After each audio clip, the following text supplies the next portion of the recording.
மற்றும் குப்பை வரியை பெருமளவிற்கு உயர்த்தியுள்ளது. இதனால் பாதிக்கப்பட்ட பொதுமக்களும் அவர்கள் சார்பில் அரசியல் கட்சியினரும் பல்வேறு போராட்டங்களை நடத்தியும் எந்த நடவடிக்கையும் எடுக்கப்படவில்லை. இது தொடர்பாக நடைபெற்ற அனைத்துக் கட்சி கூட்டத்தில் மாநகராட்சி நிர்வாகத்தை கண்டித்து மாநகராட்சியின் அனைத்து வார்டுகளிலும் போராட்டம் நடத்த முடிவு செய்யப்பட்டது. அதன்படி கோவை மாநகராட்சிக்குட்பட்ட 100 வார்டுகளிலும் திமுக தலைமையில் அனைத்து கட்சியினரும் ஆர்ப்பாட்டத்தில் ஈடுபட்டனர். கோவை மாநகர் தெற்கு மாவட்ட பொறுப்பாளரும் சட்டமன்ற உறுப்பினருமான கார்த்திக் தலைமையில் கோவை ஆவாரம்பாளையத்தில் நடைபெற்ற ஆர்ப்பாட்டத்தில் ஆயிரக்கணக்கானோர் பங்கேற்றனர்.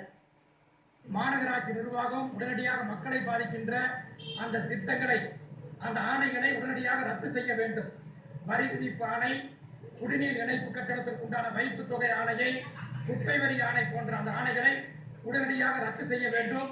அப்படி ரத்து செய்யவில்லை என்று சொன்னால் தொடர் போராட்டங்கள் அனைத்து கட்சிகளின் சார்பிலே இந்த மாநகரத்திலே தொடர்ந்து நடந்து கொண்டிருக்கும் என்பதை தெரிவித்துள்ளது.